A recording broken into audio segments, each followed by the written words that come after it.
La conférence a pour titre Émergence de la résistance des micro-organismes aux antibiotiques. Un défi pour la préservation de la santé publique, de la santé animale et de la santé de l'environnement.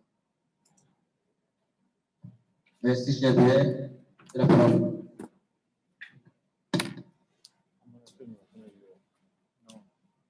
Merci, monsieur.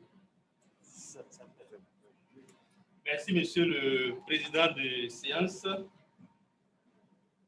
Et je remercie également l'assistant présente dans la salle et ceux qui sont en ligne. Je vais vous présenter en quelques mots la problématique de l'émergence de la résistance des micro-organismes aux antibiotiques. Et depuis hier, nous avons suivi des communications qui ont abordé ce thème. Donc, cela veut dire que c'est un thème transversal en microbiologie.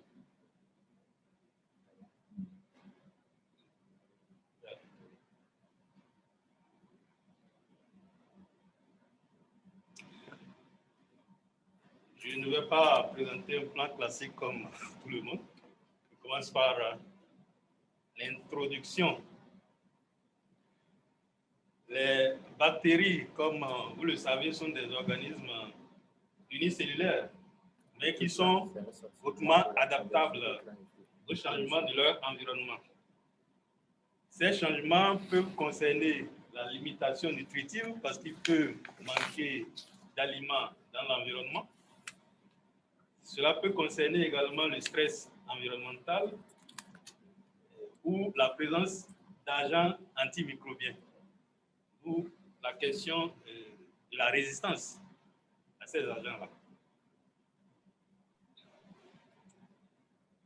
Donc, l'utilisation des agents antimicrobiens contre les organismes pathogènes concerne aussi bien l'homme que les animaux domestiques et sauvages. Donc, cela concerne essentiellement le traitement, la prévention, mais également l'amélioration de la productivité, surtout en médecine vétérinaire où des aliments sont utilisés, mélangés à, disons, des antibiotiques pour améliorer la productivité. Mais nous avons constaté un usage abusif des antibiotiques depuis les premiers qui ont été découverts et utilisés à but thérapeutique à partir des années 40. Ce qui a engendré donc la résistance antimicrobienne et les antibiotiques, les bactéries, les micro-organismes de façon générale ont élaboré des mécanismes de résistance au gré des nouveaux produits qui sont synthétisés. D'où la nécessité de nouvelles molécules qui s'avèrent donc de plus en plus urgentes.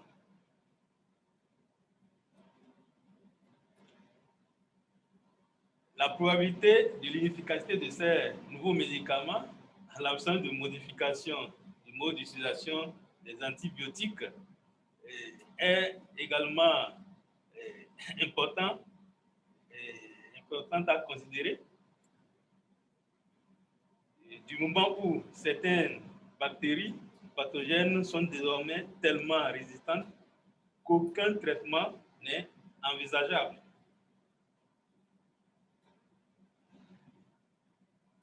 L'OIE, qui est l'Organisation mondiale de la santé animale, a évalué récemment les systèmes nationaux de santé animale de 130 pays. Et le constat est que plus de 110 n'ont pas encore de législation appropriée pour réglementer l'importation, la fabrication, la distribution et même l'utilisation d'agents antimicrobiens. C'est quand même quelque chose de préoccupant. Et même là où la législation existe et est appliquée, les antibiotiques continuent de circuler librement en tant que bien commun, alors que la circulation devrait être réglementée. Et dans de nombreux pays, vous le savez vous-même, nous assistons à la circulation de médicaments contrefaits, que nous appelons souvent les faux médicaments. La résistance aux antimicrobiens est un phénomène très complexe. Et pour aborder ce problème, évidemment, il faut une approche multisectorielle coordonnée. D'où l'approche One Health,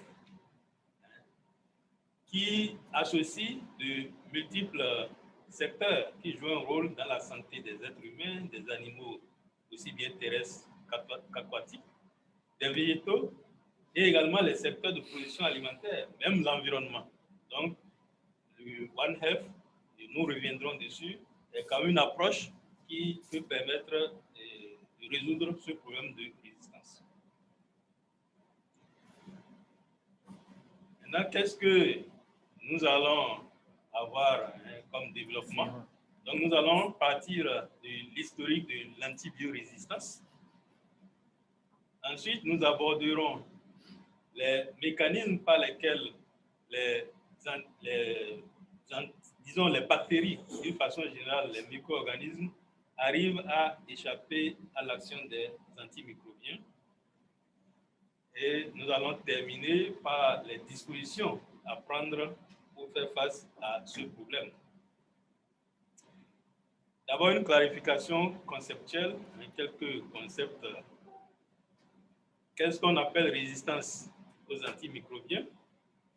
Donc, c'est une résistance d'un micro-organisme à un médicament antimicrobien auquel il était jusque-là sensible. Et cela résulte évidemment de l'aptitude de certains micro-organismes, que ce soit des bactéries, des virus, même des parasites, à supporter l'attaque des médicaments antimicrobiens tels que les antibiotiques. Qu'est-ce qu'un antimicrobien, de façon générale? C'est une famille de substances qui tuent. Donc, ça, c'est le caractère microbiocide, ou qui ralentissent, microbiostatique, la croissance des micro-organismes tels que les bactéries. Donc, on va parler d'activité antimicrobienne, les mycètes, l'activité antimycosique, les virus, l'activité antivirale, et les parasites, activité antiparasitaire. Qu'est-ce qu'un antibiotique? C'est une substance naturelle ou synthétique qui détruit ou qui bloque la croissance des bactéries.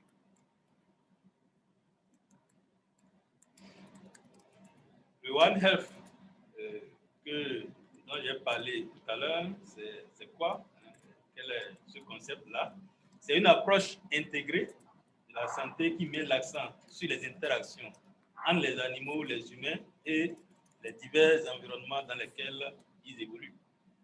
Et c'est un concept qui encourage surtout les collaborations, les synergies, l'enrichissement croisé de tous les secteurs qui interviennent dans le domaine de la santé.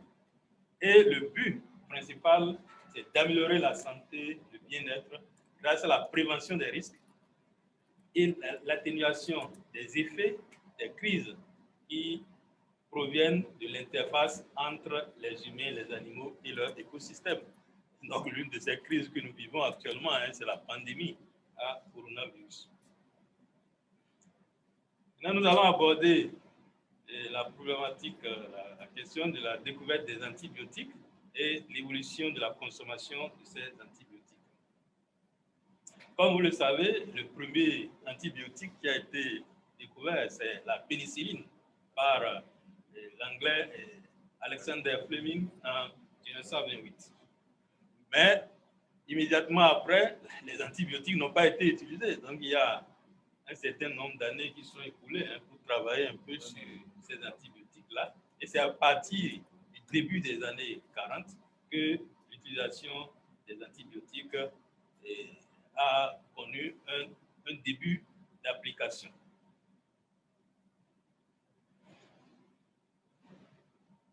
Donc, après la pénicilline, évidemment, il y a quelques autres familles d'antibiotiques qui ont été découvertes entre 1941 et 1950. C'est la streptomycine, le chloramphénicol et les tétracyclines.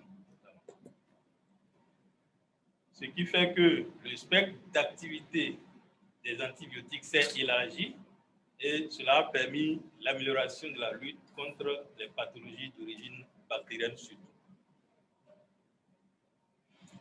À partir des années 50, l'utilisation des antibiotiques s'est élargie à la médecine vétérinaire parce qu'au départ, c'était en médecine humaine qu'on utilisait les antibiotiques.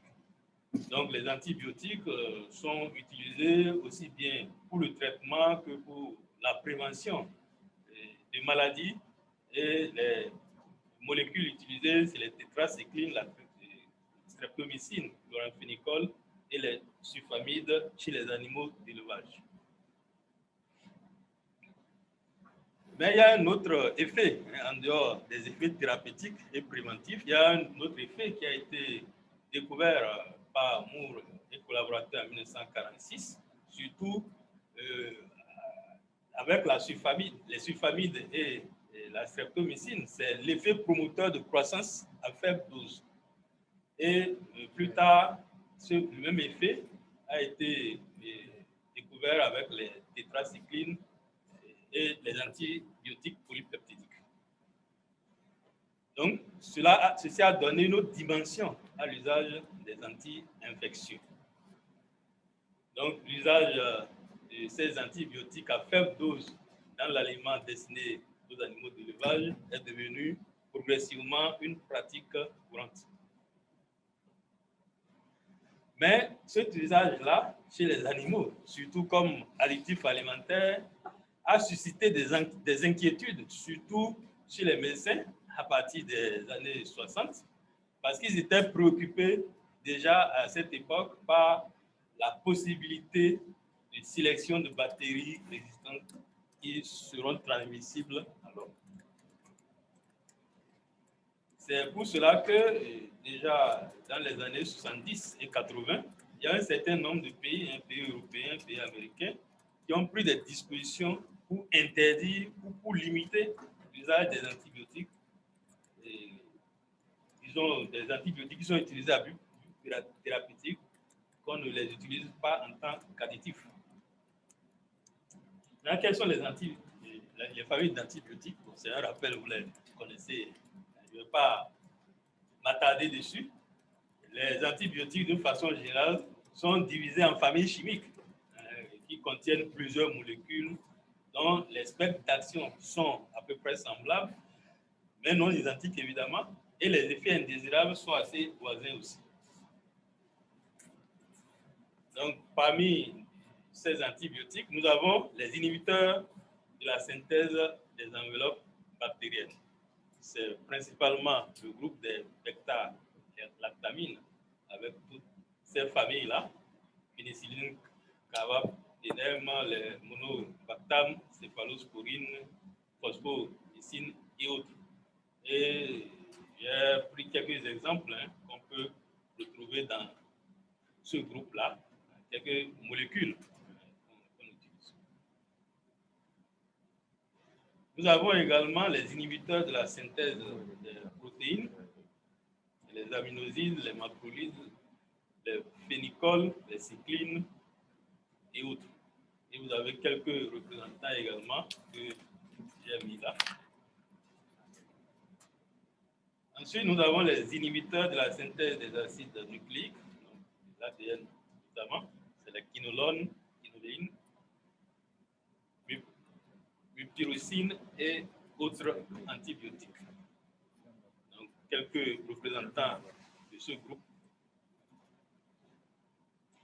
Nous avons aussi les inhibiteurs de la synthèse de l'acide folique, c'est les sulfamides essentiellement, et également des antibiotiques dont les mécanismes sont complexes et ou bien méconnus, c'est les produits nitrés, mais également les antituberculeux qui sont dans ce groupe. Donc, je vais aborder maintenant le mode d'action. Parce que pour parler de résistance ou chercher d'autres produits antibiotiques, il faut savoir déjà comment les antibiotiques agissent d'une manière générale pour combattre les micro-organismes. Donc, les antibiotiques agissent essentiellement par deux mécanismes. D'abord, une toxicité sélective. Donc, agit sur la synthèse de la paroi bactérienne, sur la membrane cytoplasmique également, sur la synthèse des protéines, sur les acides nucléiques. Donc, ou bien cela peut être par le biais d'une inhibition compétitive. Certains antibiotiques sont des analogues structuraux, donc avec interférence sur une fonction essentielle de la bactérie. Donc, vous avez là une figure qui résume un peu cela. Donc, nous avons des antibiotiques qui sont des inhibiteurs de la synthèse de la paroi bactérienne, c'est les bêta-lactamines d'une façon générale. Et des antibiotiques qui agissent sur la synthèse de la membrane cytoplasmique, c'est la colimycine par exemple, qui agit sur l'inhibition il y a même ça.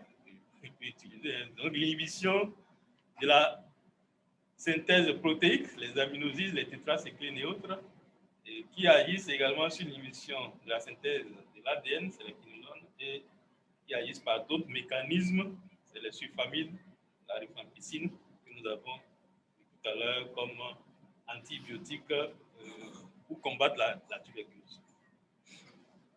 Quels sont les facteurs qui contribuent à l'émergence et à la propagation de la résistance? Parce que pour combattre également la résistance, il faut connaître ces facteurs.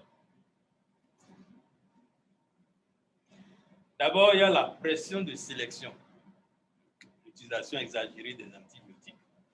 Donc, cette pression-là, qui est exercée par les agents antimicrobiens, va aboutir à une émergence et à une propagation de la résistance aux antibiotiques. Ensuite, nous aurons la transmission des micro-organismes résistants. Donc, les micro-organismes qui ont acquis cette résistance vont être transmis soit aux animaux, soit à l'homme.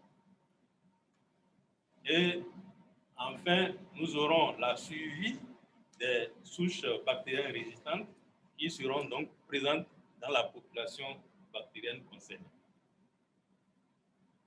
Un autre mécanisme, c'est l'usage inapproprié d'antibiotiques. Tout le monde le sait.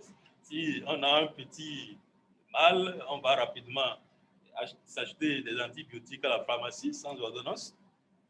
Bon. Donc, cet usage abusif des antibiotiques ou leur utilisation inadéquate, donc c'est d'abord l'automédication, comme je l'ai dit. Chacun achète les antibiotiques sans ordonnance, surtout dans les pays en voie de développement, parce que c'est plus réglementé dans les pays développés. L'utilisation abusive, évidemment. Donc, il y a des citoyens qui aiment prendre les médicaments, même s'ils ne sont pas malades. Le non-respect de la posologie ou bien de la durée du traitement également. Et évidemment, il y a les antibiotiques contrefaits, les faux médicaments, que tout le monde sait. Un autre mécanisme, c'est l'utilisation d'antimicrobiens dans le secteur agroalimentaire. Donc, cela conduit à la libération de souches résistantes aux antibiotiques dans les excréments des animaux qui sont traités. Et donc, une contamination de l'environnement. Le transfert peut se faire également par le biais de contacts directs à partir des animaux. Donc, les animaux qui portent ces micro-organismes peuvent les transmettre directement à l'homme au moyen de l'eau, ou bien même de façon indirecte au moyen de la nourriture. Il y a également l'utilisation d'antiseptiques et de désinfectants que nous utilisons quotidiennement. Donc, les antibactériens sont présents par exemple, dans les pâtes dentifrice ou bien sont incorporés dans de nombreux produits ménagers, hein, d'entretien ménager que nous utilisons, ou bien des antibiotiques à usage topique, hein, comme pommade, en tout cas, que nous utilisons pour traiter certaines affections de la peau. Pour cela, engendre une pression sélective, évidemment, des souches résistantes, et on peut avoir même une résistance croisée à l'égard d'autres antimicrobiens. Nous aboutissons progressivement au développement de la résistance à grande échelle. Comment ça se fait? Donc, lorsque les micro-organismes sont exposés aux antibiotiques, il y a une sélection des bactéries résistantes qui survient. Ensuite, la flore est sensible est progressivement supprimée pour laisser place à la flore résistante. Et nous avons par la suite une résistance aux antibiotiques à grande échelle si on ne fait rien. L'origine génétique de la résistance et ses modalités de transfert génétique. Je vais aborder cette problématique rapidement aussi. Nous avons une résistance naturelle qu'on appelle intrinsèque et évidemment une résistance acquise. Pour ce qui concerne la résistance naturelle, d'une façon générale, les gènes de résistance font partie du patrimoine génétique de chaque bactérie. Ça, c'est clair. Et la résistance naturelle, c'est un caractère qui est présent au sein d'une espèce. Ce n'est pas toutes les espèces qui ont cette résistance naturelle vis-à-vis de tous les antibiotiques, évidemment. Et ceci indépendamment de la souche. Et c'est cette résistance naturelle qui est détectée lors des premières études qui visent à déterminer le spectre d'activité d'un antibiotique. Parce que lorsque on découvre un antibiotique, il faut savoir quand même sur quel germe cet antibiotique est efficace. Donc, on arrive à savoir que l'antibiotique n'est pas efficace sur tel germe, parce que ces germes-là sont naturellement résistants à cet antibiotique dès le départ déjà. Donc, les facteurs qui peuvent justifier la résistance naturelle, c'est l'inaccessibilité pour l'antibiotique. Donc, l'antibiotique n'arrive pas à accéder aux sites d'action qui peuvent lui permettre de détruire la bactérie. Ou bien, l'antibiotique a une faible affinité pour ce site où il y a l'absence de cible. Il n'y a pas de cible sur la bactérie, de cible sur laquelle l'antibiotique peut agir. Donc, comme exemple, par exemple, les bactéries Gram- sont naturellement résistantes à la vancomycine. Les entérobactéries, le Pseudomonas également, sont naturellement résistants aux macrolides. Et donc, inutile de vouloir utiliser ces produits ou des traitements dans lesquels ces germes sont appliqués, sont impliqués. Les résistances acquises. Donc, ces résistances-là peuvent être engendrées à la suite de mutations au niveau chromosomique. Donc, ces gènes de résistance dans le chromosome des bactéries concernent à peu près 10 à 20% des bactéries. Et cela affecte un seul caractère. Et cela engendre aussi la résistance d'un seul antibiotique, ou bien une famille d'antibiotiques. Donc, ce n'est pas généralement la résistance contre plusieurs antibiotiques. Pour prévenir ce type de mutation, il est préconisé d'associer 2 ou plusieurs antibiotiques pour traiter. Évidemment, on ne peut pas toujours le faire, puisqu'il y a les coûts. Un exemple, c'est la résistance à la rifampicine, donc qui nous donne, qui résulte souvent de ce genre de mutation.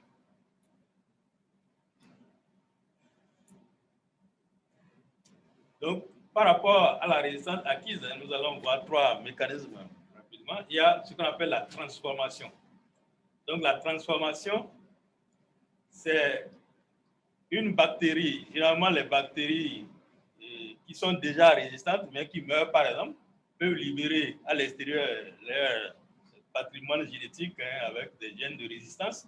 Ces gènes peuvent être incorporés dans d'autres bactéries et dans le matériel génétique d'autres bactéries qui vont acquérir donc la résistance par ce biais-là. Un exemple, c'est certains gonocoques qui sont résistants à la pénicilline, donc ont acquis leur résistance par ce biais. Le deuxième mécanisme, c'est la transduction. Donc la transduction fait intervenir un bactériophage, donc, qui sont des virus, les bactériophages, des virus qui parasitent à peu près les bactéries. Donc, ces bactériophages peuvent acquérir des gènes de résistance. Une fois qu'ils sont dans la bactérie, ensuite être libérés et aller injecter ces gènes-là dans d'autres bactéries. Donc, c'est ce que nous appelons la transduction. Donc, ce type de transfert se fait essentiellement au sein d'une même espèce bactérienne.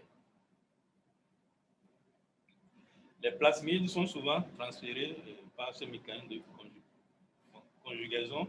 Nous allons voir ça plutôt ici. Donc, la conjugaison, vous voyez, c'est deux bactéries qui, disons, il y a une bactérie donneuse ou donatrice et une bactérie qui est dite réceptrice. Donc, pour que ce mécanisme soit efficace, il faut un contact entre les deux bactéries. Et c'est souvent les plasmides qui sont impliqués dans les échanges de gènes. Mais d'une manière générale, les bactéries qui acquièrent la résistance par ce procédé peuvent redevenir sensibles si elles n'ont pas été exposées aux antibiotiques concernés.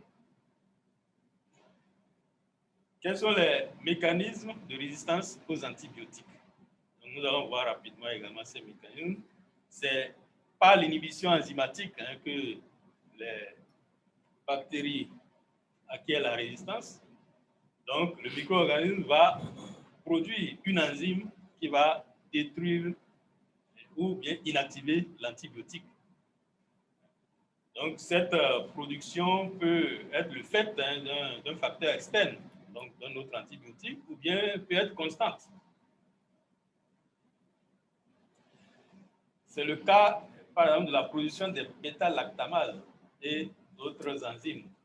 Donc, les bêta-lactamases, c'est des enzymes, évidemment, qui sont produites par les bactéries et qui peuvent être transmises par des chromosomes, des plasmides. Donc, c'est un mécanisme très efficace qui inhibe rapidement les lactamines par destruction du lien amide. Cette résistance est évidemment très importante à considérer parce que, et c'est également inquiétant dans la mesure où les bêta-lactamines, vous voyez que c'est une très grande classe, une grande famille, sont des antibiotiques les plus prescrits au monde. Donc, si ces antibiotiques, les bactéries deviennent résistantes vis-à-vis de ces antibiotiques, c'est quand même assez dangereux. Parmi les grammes plus qui sont concernés, il y a Staphylococcus aureus, par exemple, les entérocoques. C'est les disons, sont les micro-organismes pathogènes qui sont les plus susceptibles. Donc, de produire ces bêta-lactamases-là, qui vont être transmis par les plasmides et vont hydrolyser donc les pénicillines et les céphalosporines. Parmi les grammes moins, bon, d'une façon générale, vous avez les entérobactéries qui sont concernées.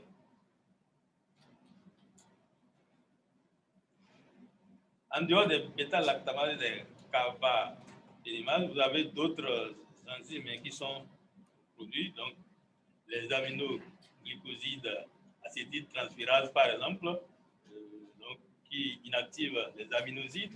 Vous avez l'érythromycine estérase, donc, qui va détruire l'érythromycine, le chloramphénicol acétyltransférase, donc, qui va également détruire le chloramphénicol. Les antibiotiques, donc en dehors de la production d'enzymes, peuvent intervenir également par l'altération des sites de liaison. Donc, l'altération, par exemple, des protéines de liaison pénicilline. Et ceci réduit l'affinité de la cible PLP pour les bêta-lactamines. Les mécanismes de résistance, donc ce mécanisme est important pour les cocci-Gram+, comme Staphylococcus aureus, Streptococcus pneumoniae, mais un peu rare quand même chez les Gram-, sauf Neisseria. Les antibiotiques peuvent agir aussi par altération des sites de liaison ribosomaux. Donc, c'est l'altération d'une sous-unité, parce que généralement, les antibiotiques agissent sur des sous-unités ribosomaux au niveau du cytoplasme. Donc, c'est en agissant sur ces sous-unités. Donc, cela engendre l'atténuation des effets antibactériens des macrolides, par exemple, des aminosides ou du chloramphénicol. Il y a également l'altération de certains enzymes, l'ADN giral, topoisomérase également. Donc, on a des mutations qui vont concerner ces enzymes-là et cela engendre la résistance aux quinolones surtout. Il y a l'altération également des précurseurs cibles de la paroi bactérienne. Donc, cela va induire, disons, cette altération est induite par l'utilisation de la vancomycine. Donc, c'est la résistance à la vancomycine qui est concernée ici. Nous avons également l'altération d'autres enzymes cibles, donc les plasmides qui génèrent des enzymes résistantes. Et ces résistantes-là, c'est envers les bactéries Gram-, disons des bactéries Gram- envers les sulfamides. Nous avons un autre mécanisme qui concerne des pompes, le mécanisme de transport cellulaire, les pompes à efflux. Lorsqu'on expose, disons, les bactéries aux antibiotiques, il y a une surexpression par mutation des transporteurs membranaires. Et cela aboutit finalement au pompage actif de l'antibiotique. Donc, même si l'antibiotique est utilisé et pénètre dans la bactérie, cet antibiotique va être évacué par un mécanisme de transport actif et donc va être inefficace par ce biais. La ciprofloxacine, par exemple, est concernée par cela. Je vais aller maintenant. La dernière partie de mon exposé, c'est la lutte contre la résistance, parce que nous avons vu quels sont les mécanismes que les germes utilisent pour acquérir la résistance, quels sont les dangers aussi. Donc, avant d'aborder la lutte, pourquoi lutter d'abord? Par rapport aux animaux, la résistance augmentera les flambées de maladies infectieuses si on ne fait rien, va ralentir la production du bétail et va perturber également le commerce international s'il y a des flambées épizootiques. Il y a des projections qui ont été faites récemment qui montrent que d'ici 2050, la production animale mondiale chuterait de 3 à 8% chaque année, entraînant ainsi la baisse du produit intérieur brut mondial de 1,1 à 3,8%. Et ces chutes vont concerner surtout les pays à faible revenu comme les nôtres, avec une augmentation de 6,2 à 18,7 millions de personnes extrêmement pauvres d'ici 2030. Vous voyez le danger qui nous guette si on ne fait pas, si on ne mène pas des luttes pour résoudre ce problème.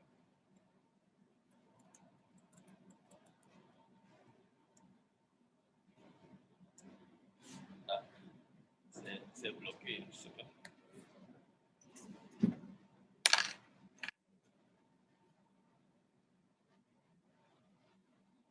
Okay.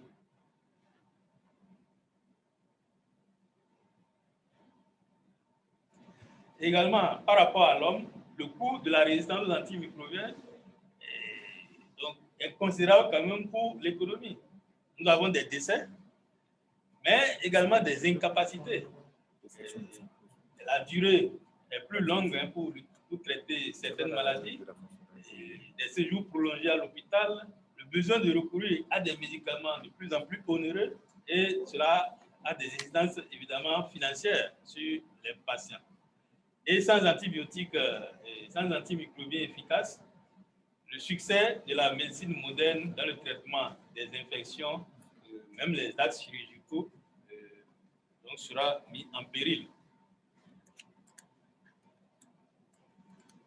En 2019, l'OMS a recensé par exemple 32 antibiotiques en développement clinique à travers le monde et seulement 6 ont été classés comme novateurs. Vous voyez que c'est quand même assez peu. Le manque d'accès à des antimicrobiens de qualité reste également un grave sujet de préoccupation. Et nous allons assister de plus en plus à une pénurie d'antibiotiques qui va toucher tous les pays. Ce n'est pas seulement les pays pauvres qui sont concernés. Maintenant, comment lutter contre cette résistance? Évidemment, cela doit se faire au niveau mondial, parce que c'est un problème mondial.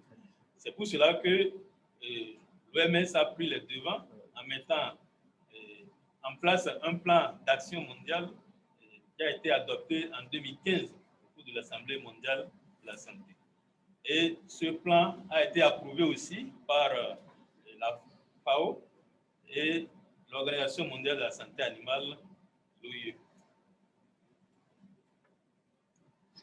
L'OMS travaille également avec l'OIE et la FAO pour développer le concept un monde, une santé, One Health en général, pour promouvoir les meilleures pratiques et généraliser ces meilleures pratiques-là. Il y a un secrétariat tripartite qui a été mis en place et qui est hébergé par l'OMS pour favoriser la mobilisation multisectorielle contre cette résistance aux antimicrobiens. L'OMS a également mis en place le système mondial de la surveillance de la résistance aux antimicrobiens qui a été lancé en 2015.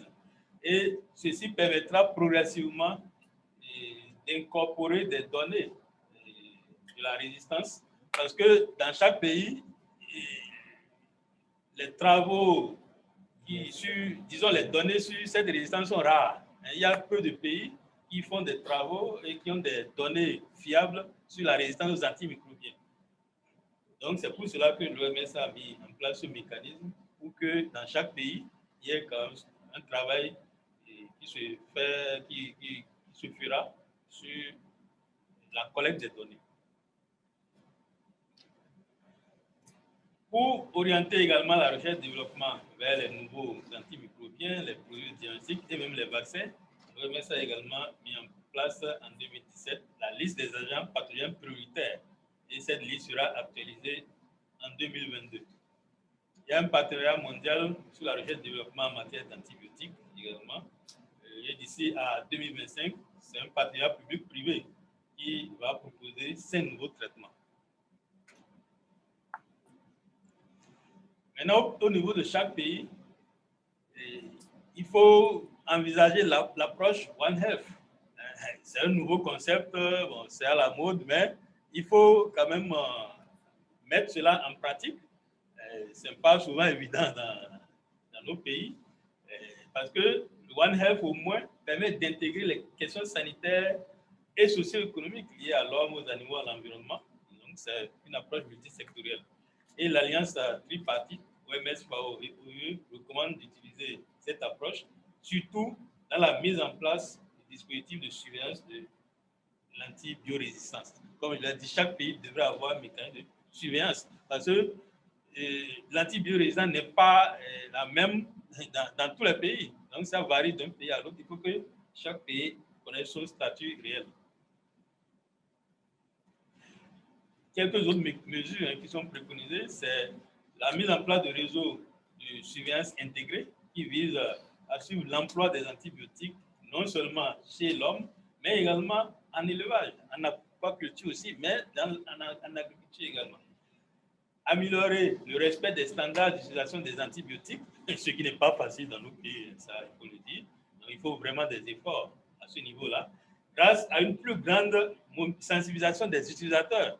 C'est un problème individuel aussi. Comme je l'ai dit, chacun se lève, va acheter des antibiotiques, va les consommer. Donc c'est un problème individuel. Il faut que chaque citoyen soit sensibilisé à avoir un comportement rationnel vis-à-vis des antibiotiques. Il faut également que chaque pays s'engage en faveur d'un plan national complet, doté surtout d'un financement. Parce que généralement, on élabore des programmes, des projets, mais s'il n'y a pas de financement, on ne peut pas aller loin. Renforcer également la surveillance et les capacités des laboratoires. Ça, c'est important, parce que pour détecter ces phénomènes d'antibiorésistance, il faut des laboratoires également assez bien équipés. Assurer un accès ininterrompu à des médicaments essentiels de qualité garantie aussi. Donc, les faux médicaments qui circulent, il faut vraiment avoir des mécanismes pour les éradiquer. Donc, c'est cela essentiellement. Et les dernières mesures, c'est réglementer et promouvoir un usage rationnel des médicaments. Même dans l'élevage, c'est dans l'élevage que le problème est également criard. Veiller à ce que les soins appropriés soient dispensés aux patients.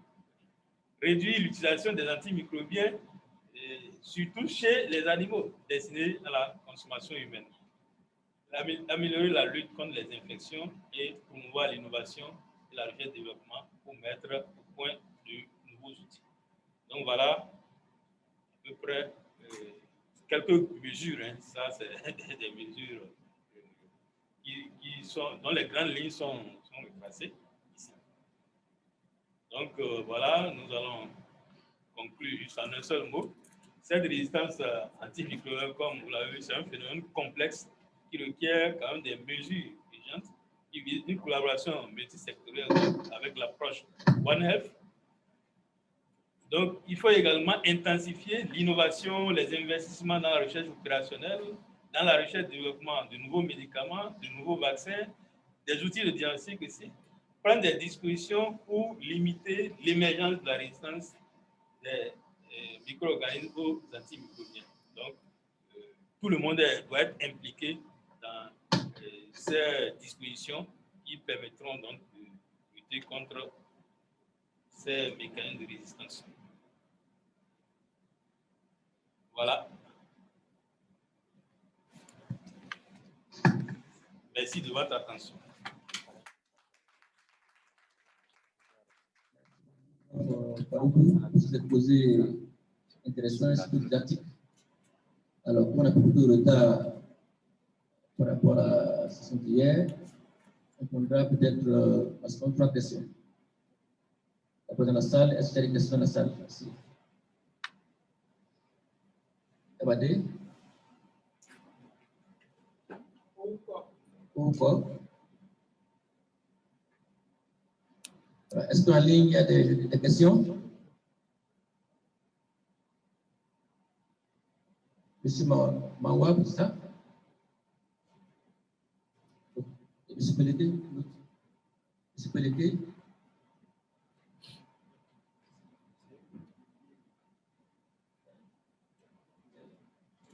Des questions en ligne? Personne, alors. Monsieur Sylvain Abadé.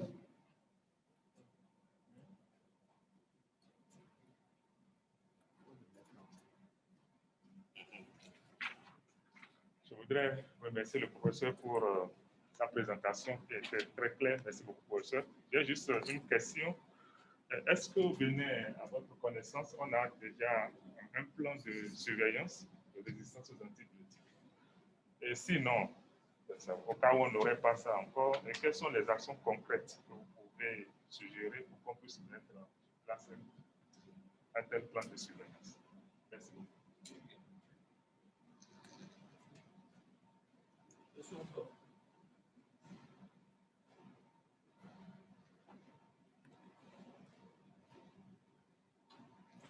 Merci, professeur, pour votre présentation. En tant qu'acteur de la santé animale, nous savons que bon, nos pharmacies vétérinaires, contrairement aux pharmacies humaines, sont beaucoup plus tenues par les auxiliaires vétérinaires. Et donc, contrairement à la prescription d'ordonnances pour l'achat des antibiotiques en pharmacie humaine, les antibiotiques sont souvent achetés par les éleveurs eux-mêmes directement dans les pharmacies vétérinaires. Alors, qu'est-ce que vous pensez conseiller pour une mise en place d'une politique de contrôle de la résistance aux antimicrobiens? Et aussi, face à l'élevage, puisque la résistance aux antimicrobiens peut être acquise donc par la consommation des produits animaux. Quand nous prenons l'exemple donc des œufs de table, où les éleveurs peuvent traiter les aliments en cours de production avec des antibiotiques. Alors, face à la rentabilité économique de la production, au détriment donc de la suppression de cette production face au traitement donc avec des antibiotiques et la question de résistance aux antimicrobiens, que peut-on choisir? Parce que là, les éleveurs ont investi, ils doivent éliminer sans un support du gouvernement. Que faut-il faire? Merci pour votre attention. Merci. On peut répondre aux bonnes questions de la salle. Il n'y en a plus? En ligne, il n'y en a plus. Est-ce qu'il y a des questions en ligne? Non? Professeur Hugo, vous pouvez y aller.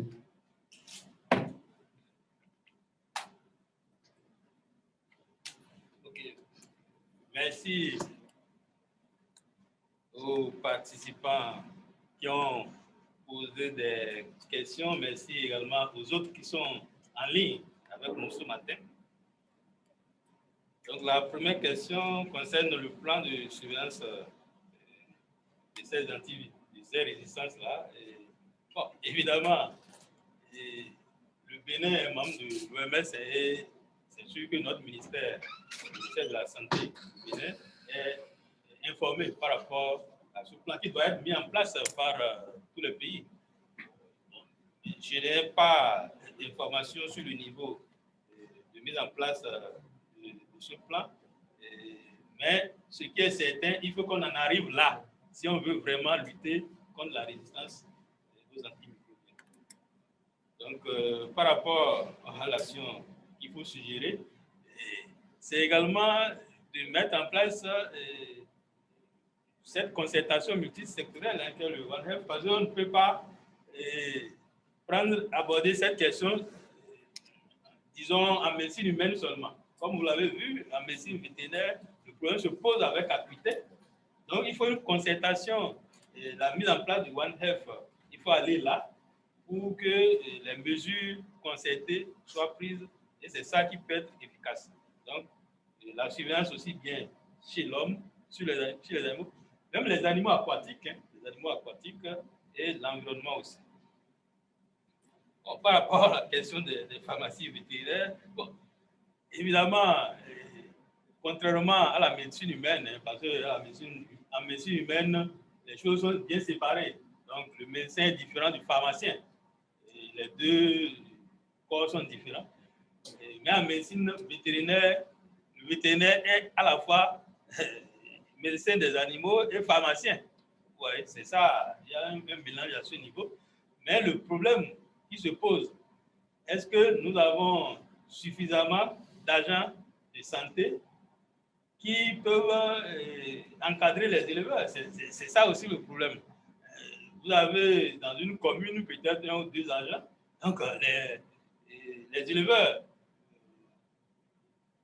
peuvent recourir d'abord aux médicaments contrefaits, mais même s'ils vont dans les pharmacies vétérinaires, les cabinets qui tiennent des pharmacies, également, ce n'est pas l'agent de santé lui-même qui traite souvent ces animaux-là. Donc, ça veut dire que peut-être que la dose ne sera pas respectée, le délai, la durée de traitement ne sera pas respectée, etc. Donc, c'est vraiment un problème très criard dans nos pays à cause du manque d'encadrement. L'encadrement, surtout en un signe vétérinaire est défaillant et cela veut dire que nous avons beaucoup de problèmes à résoudre à ce niveau. Par rapport à la question donc choisie entre la rentabilité, parce que les éleveurs, il y a un délai d'attente normalement lorsqu'on traite les animaux, il y a un délai d'attente avant de livrer les produits animaux aux consommateurs. Et ces délais-là ne sont pas souvent respectés, comme vous l'avez vu. Mais c'est également un problème d'encadrement et également de surveillance. Ça, c'est le rôle de l'État, les agents de l'État, c'est à eux de veiller à ce que les normes soient respectées et de contrôler aussi. Parce que si on contrôle et s'il y a des contrôles par exemple qui se font, il peut y avoir des sanctions et cela peut amener les éleveurs à respecter les normes. Donc voilà, d'une manière générale, ce que je peux dire. Comme nous sommes pressés par le temps, peut-être ceux qui veulent avoir des informations complémentaires sont toujours là. Merci.